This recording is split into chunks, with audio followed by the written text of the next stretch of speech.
माझं नाव दीपक आहे आणि माझ्या पत्नीचे नाव सुमन आहे। माझ्या बायकोचा संबंध त्या ठिकाणचा आहे जिथे बऱ्याचदा सभ्य लोकांना जायला आवडत नाही। पण याचा अर्थ असा नाही की मी सभ्य माणूस नाही, पण मी प्रेमाकारण मजबूर होतो। कोणाला पापाच्या जीवनातून काढून इज्जत देणे हे कोणते पाप आहे? असे झाले की एकदा माझे काही मित्र मला जिद्द करून मुंबईच्या त्या रस्त्यांवर घेऊन गेले जिथे प्रत्येक कोपऱ्यात सौंदर्य होतं। प्रत्येक कोपऱ्यातून सुंदर परी डोकावून स्वतःकडे पाहत होत्या आणि जणू त्या त्यांची वागणूक दाखवून सगळ्यांना त्यांच्याकडे खेचत आहेत। मी तिथे तर माझ्या मित्राच्या म्हणण्याने गेलो होतो, पण सुमन नावाची कोट्यात नाचणारी मला दारू घेऊन आली तर तिला पाहून मी थक्क झालो। मला वाटलं जणू आकाशातून एखादी परी आली। मी तर तिच्या नशिली डोळ्यात बुडलोच होतो। मग असे झाले की मी माझ्या मित्रांपासून लपून त्या भागात जात राहिलो। मी रोज रात्री सुमनचा डान्स बघायला जायचो, कारण मी लखपती बापाचा एकुलता एक मुलगा होतो, म्हणूनच माझ्याकडे पैशांची कमतरता नव्हती। मी रोज रात्री सुमनवर नोटांचा वर्षाव करायचो। त्या कोट्याची मालकीन सविता नावाची बाई होती। सविता माझ्यावर खूप प्रभावित झाली होती। एक दिवस दुपारी 2 वाजता मी कोट्यात गेलो आणि सविताला माझी सुमनशी ओळख करून देण्याची विनंती केली। ती म्हणाली, मी आत्ताच तुमची ओळख करून देते। काही वेळाने सुमन तिथे आली। ती सजून धजून थेट माझ्या हृदयात बसली। मी बराच वेळ तिथे बसून सुमनशी इकडे तिकडचं बोलत राहिलो। सुमन एक हुशार आणि समजूतदार मुलगी होती। तिचे बोलणे खूप वैचारिक होते। तिच्या सहवासात कोणालाच कंटाळा येत नव्हता। मी आता एक नियम बनवला होता की मी सुमनला रोज दुपारी 2 वाजता भेटायला जात असो। माझी आणि सुमनची खूप चांगली मैत्री झाली होती, पण माझे मन साक्ष देत होते की मैत्रीपेक्षा माझ्या हृदयात काहीतरी जास्त आहे। मग एके दिवशी मी सुमनकडे माझे प्रेम व्यक्त केले। तिने मला होकारार्थी उत्तर दिले। मी सुमनला सांगितले की हा डान्स वगैरे सोडून दे, तर माझ्या बोलण्यावर सुमन माझ्यासमोर रडू लागली। ती म्हणाली की ते नाचणारी प्रत्येक मुलीची हेच इच्छा आहे की तिने हे पापाचे जीवन सोडून स्वतःचा संसार करावा, पण आमच्यासारख्या मुलींशी कोण लग्न करतो?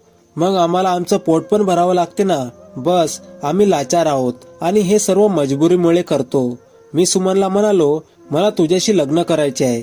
ती खूप खुश झाली आणि मग रडू लागली।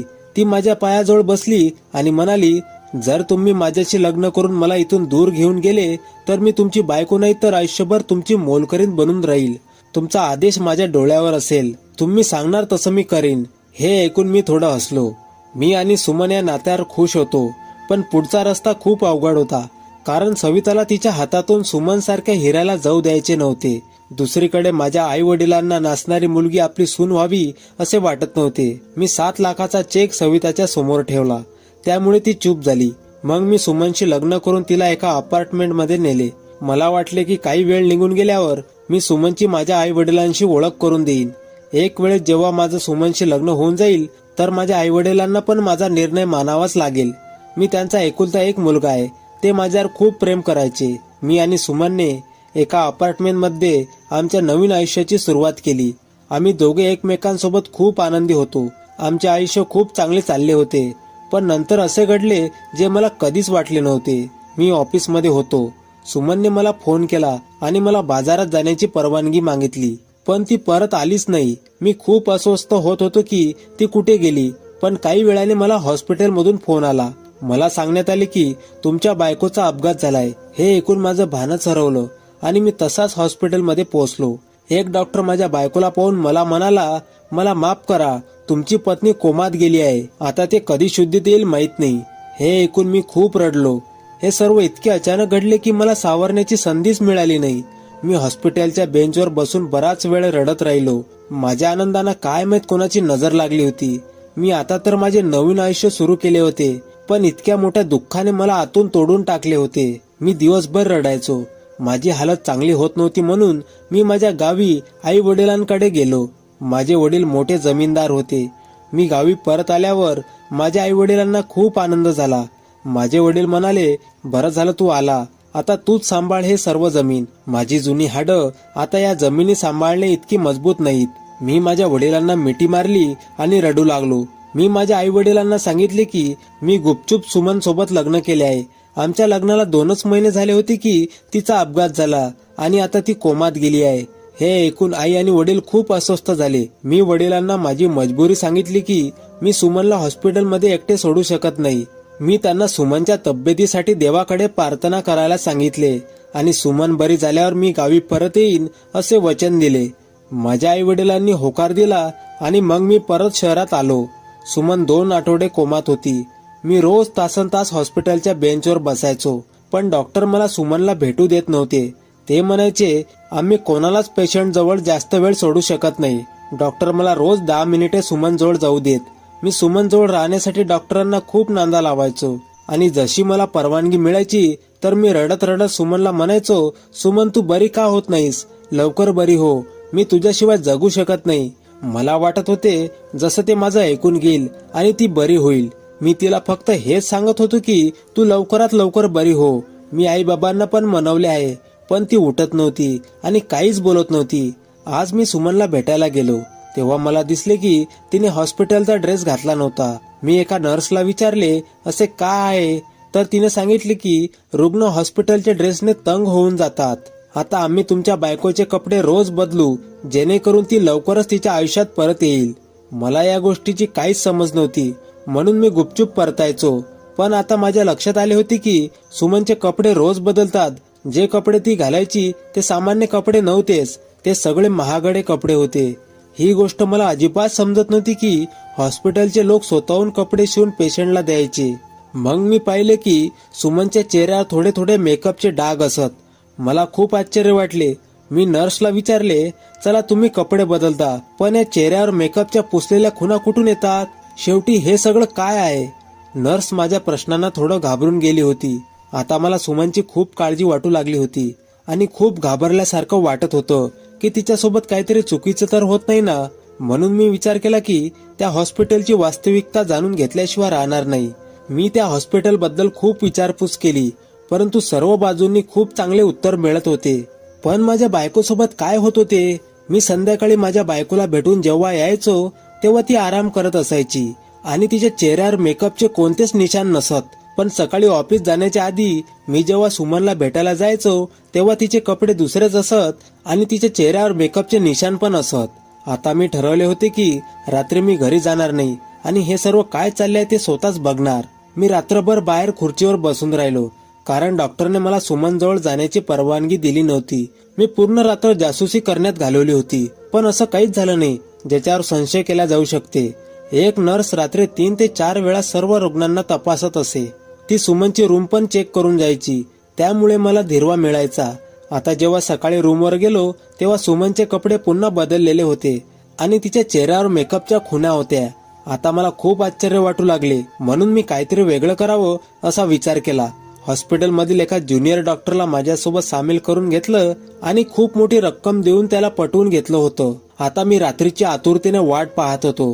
रात्र होताच मी त्या ज्युनियर डॉक्टरचा ड्रेस घातला. सुमनच्या रूममध्ये जाण्यापासून मला कोणीही रोकत नव्हते. सुरुवातीला मी सुमनच्या खोलीकडे पाऊल टाकताच एक नर्स धावत माझ्याकडे आली आणि मला आत जाण्यापासून रोखले. मी ते नर्स गेल्यावर आरामात सुमनच्या रूममध्ये गेलो. पण हे काय, माझ्या तर पायाखालून जमीनच निघाली, कारण सुमनचा पलंग रिकामा होता. तिथे सुमनचा काहीच पत्ता नव्हता. मी खूप काळजीत पडलो आणि विचार केला की सुमन कुठे जाऊ शकते. मी तसाच बाहेर आलो. मी ज्युनियर डॉक्टरांना सुमनबद्दल विचारले तर त्यांनी काही सांगण्यास मना केली. मी चेहऱ्यावर मास्क लावून त्या नर्सकडे गेलो जे सुमनच्या रूम बाहेर फेऱ्या मारायची. मी तिला विचारले की या रूमचा पेशंट कुठे आहे, तर ती म्हणाली रोज जिथे जात असते, आज पण तिथेच गेली आहे. मला वाटलं मी जास्त ऐकू शकणार नाही. मी धडकत्या हृदयाने त्या नर्सला विचारले की शेवटी ते रोज कुठे जात असते, तर नर्स हसत म्हणाली, जास्त हुशार होऊ नका, तुम्हाला पण सगळं माहित आहे. मला का फसवत आहात? तुमचा हिस्सा तर तुम्ही घेत आहात ना. हे सर्व मला असह्य होत होते. मी ज्युनियर डॉक्टरांचा ड्रेस त्यांना परत केला आणि स्वतःचे कपडे घालून परत हॉस्पिटलच्या बाकावर बसलो. मी डोळा पण लावला नाही. मला बघायचं होतं सुमन कुठून परत येईल, पण सकाळचे 9 वाजले होते. सुमन हॉस्पिटलमध्ये आली नाही. मग एक नर्स माझ्या जवळून गेली, तर मी तिला म्हणालो की मला माझ्या बायकोला भेटून ऑफिसला जायचे आहे. तर ती म्हणाली, तुम्ही जाऊन भेटा, तुमच्याकडे 10 मिनिटे आहेत. परवानगी मिळताच मी पटकन सुमनच्या खोलीत गेलो. सुमन तिच्या बेडवर होती. आज पुन्हा तिचे कपडे बदललेले होते आणि रोजच्या प्रमाणे तिच्या चेहऱ्यावर मेकअपच्या खुणा होत्या. आता मला संपूर्ण प्रकरण समजले. मला कळले होते की जो कोणी पण सुमनला रात्री बेडवरून पळवून नेत असेल तो तिला हॉस्पिटलच्या मागच्या दारातून घेऊन जातो. म्हणून मी ठरवलं की मी आता हॉस्पिटलच्या मागच्या दारावर पहारा देईन. मी हॉस्पिटलच्या लोकांशी एक युक्ती खेळण्याचा प्रयत्न केला. मी सुमनच्या खोलीत गेलो. मी तिथे 10 मिनिटांपेक्षा जास्त वेळ थांबलो. मला खात्री होती की आता कोणीतरी डॉक्टर मला इथून बाहेर काढायला येतील आणि माझ्या विचाराप्रमाणे 12 मिनिटांनी एक डॉक्टर त्या खोलीत आला आणि म्हणाला, सर, आता तुम्हाला इथून जावं लागेल. पेशंट जवळ जास्त वेळ राहणं योग्य नाही. मी या गोष्टीवर मान हलवली आणि म्हटलं, डॉक्टर, मी 2-3 दिवसांसाठी माझ्या गावाला जातोय, म्हणून मी हॉस्पिटलच्या चक्रा मारू शकणार नाही. तुम्हाला विनंती आहे की माझ्या पत्नीची काळजी घे जा. कोणत्याही आपत्कालीन परिस्थितीत मला कॉल कर जा. डॉक्टरांनी मला सुमनची काळजी घेण्याचे आश्वासन दिले, म्हणून मी त्यांना भेटून हॉस्पिटलमधून बाहेर पडलो. ऑफिसला गेलो आणि संध्याकाळी ऑफिसमधून परत आल्यावर वेश बदलून चेहऱ्यावर मास्क लावून हॉस्पिटलच्या मागच्या बाजूला जाऊन बसलो. मला थोडाच वेळ झाला असेल जेव्हा मी असं काहीतरी बघितलं. ते बघून माझं हृदयच तुटलं होतं. सुमन स्वतःच्या पायाने हॉस्पिटलच्या बाहेर जात होती आणि ते एक मोठ्या गाडीत बसून निघून गेली होती. मी क्षणात खूप वेदनांमधून जात होतो. वेदना, त्रास, प्रत्येक गोष्टीने माझ्यावर हल्ला केला. माझं मन करत होतं की इथे बसून जोर जोरात रडावं, पण सुमनच्या मागे जाणेही गरजेचं होतं. म्हणून मी सुमनच्या गाडीच्या मागे लागलो. आजचा दिवस माझ्या आयुष्यातील सर्वात वाईट दिवस होता. मला धक्क्यामागे धक्के बसत होते. सुमनच्या गाडीचा पाठलाग करत मी तिथे पोहोचलो जिथून मी तिला बाहेर काढून माझ्या आयुष्यात आणले होते. मी तिला इज्जत दिली होती. माझ्या घराच्या सुरक्षित 4 भिंती दिल्या होत्या. पण तिने काय केले? ती ज्या घाणीतून बाहेर पडली होती त्याच घाणीत परत आली. सुमन जेव्हा कोट्यात शिरली तेव्हा 10-15 मिनिटांनी मी पण त्या कोट्यात शिरलो होतो. मी माझा वेश अशा प्रकारे बदलला होता की मला कोणी ओळखू शकत नव्हते. मग असे झाले की मी कोट्यात प्रवेश केला तेव्हा सुमन नाचत होती. माझ्या मनाला वाटत होते की मी उठून सुमनला जोरात थापड मारावी, पण मी सर्व सहन केले. मला हे जाणून घ्यायचे होते की सुमन हे सर्व का करत आहे, तिने मला का फसवले. जर तिला नाचायची एवढी आवड होती तर मग तिने माझ्यासमोर चांगुलपणाचे नाटक का केले. डान्स रात्री उशिरापर्यंत सुरू होते. पहाटे 4 वाजेपर्यंत सर्व परत आपापल्या घरी जाऊ लागले, पण मी तिथून उठलो नाही. जेव्हा हॉल रिकामा झाला तेव्हा मी उठून सुमन समोर उभा राहिलो.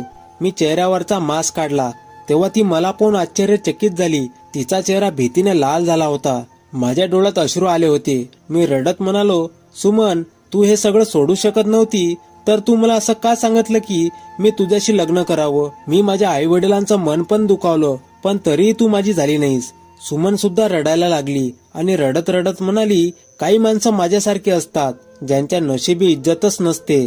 तुमच्याशी लग्न करून मला खूप आनंद झाला की आता मला कोणासमोर नाचावं लागणार नाही, सन्मानाचं आयुष्य जगेन. पण नंतर असं काही घडलं की मी पुन्हा कोट्यात परत आली. मी ओरडून विचारले, मला सांग, तुझी कोणती मजबुरी होती की तू हे सर्व केलेस. मग सुमन म्हणू लागली, तुमच्या आधी माझ्या आयुष्यात एक सेट होता. त्यालाही माझा डान्स खूप आवडत होता. त्याने माझ्यावर पाण्यासारखे पैसे उडवले होते. सविताने त्याला वचन दिले होते की मी त्याच्याशिवाय कोणाच्याही समोर नाचणार नाही, पण नंतर अचानक तो सेट गायब झाला होता. त्याने मला पैसे पाठवणे बंद केले होते. सविताने 2 महिने वाट बघितली, पण त्याच्याकडून काहीच प्रतिसाद न आल्याने सविताने पुन्हा मला पूर्ण लोकांसमोर नाचायला लावले. त्या दिवसात माझी नजर तुमच्यावर पडली होती जेव्हा तुम्ही माझा डान्स बघायला एके दिवशी आले होते. मला तुम्ही खूप आवडले होते. मग झाले असे की आपले प्रेम फुलले आणि मग तुम्ही मला 7 लाख रुपये देऊन विकत घेतले. पण आपल्या लग्नाच्या 2 महिन्यांनी तो सेट परत आला. त्याने सविताला सांगितले की मी पुन्हा नाचायला सुरुवात केली नाही तर तो सुमनच्या नवऱ्याला मारून टाकेल, सविताचे तुकडे करून कुत्र्यांसमोर फेकून देईल. मी हे कसं सहन करत होती की माझा नवरा माझ्यापासून दूर जाईल. मी तुमचा जीव वाचवण्यासाठी त्या सेटची गोष्ट मान्य केली. मला जसा सांगत गेला मी तसं करत राहिली. त्याने मला सांगितले की मी तुमच्यापासून दूर राहू आणि रोज रात्री फक्त माझ्यासमोर नाचू. म्हणून मी खोटा अपघात झाल्याचे नाटक केले आणि माझ्यासोबत डॉक्टरला मिळवून घेतले. मग मी हॉस्पिटलच्या नर्सेसही मिळवून घेतल्या होत्या. सेटच्या सांगण्यावरून मी पुन्हा कोट्यात नाचायला सुरुवात केली होती, कारण त्याचं लक्ष तुमच्यावरून हटावं. माझ्यासाठी एवढंच पुरेसे होते की तुम्ही रोज माझ्याकडे 10 मिनिटं यायचे. मी तुमचा चेहरा बघायची, तुमची बातमी माझ्यापर्यंत पोहोचायची. मी सुमनला विचारलं, तू मला सांग, तू तुझ्या आयुष्यात खुश आहेस का. मग ती रडत म्हणाली, आता मी इज्जतीचे जीवन चाकले आहे आणि आता मला हे मजबुरीचे आयुष्य आवडत नाही. माझं मन करते सेट पुन्हा गायब व्हावा आणि मी तुमच्या आयुष्यात परत यावे. मी सुमनचे हात पकडून म्हणालो, माझी एक गोष्ट आठवण ठेवजो, बाहेरचे लोक त्याच व्यक्तीला तोडण्यात यशस्वी होतात जे आपल्या घरच्यांपासून गोष्टी लपवतात. जर तू मला सेट बद्दल आधी सांगितले असते तर मी यावर उपाय शोधला असता आणि तुला पण एवढा त्रास सहन करावा लागला नसता. मी सुमनला धीर दिला आणि त्या सेटचा रिपोर्ट दिला. मग त्याला पोलीस उचलून घेऊन गेली. आता मी माझ्या वचनानुसार गावी परत आलो होतो आणि माझ्या आई वडिलांनी देखील सुमनला त्यांची सून म्हणून स्वीकारले होते आणि सुमनने पण गावातील वातावरणाला स्वीकारले होते. अशा प्रकारे सुमन आणि माझे आयुष्य पुन्हा एकदा आनंदाने सुरू झाले. कथा कशी वाटली कमेंट करून नक्की सांगा आणि चॅनलला प्लीज सबस्क्राईब करा. तुमच्या सहकार्याची खूप गरज आहे. धन्यवाद. पुन्हा भेटू नवीन कथेसह.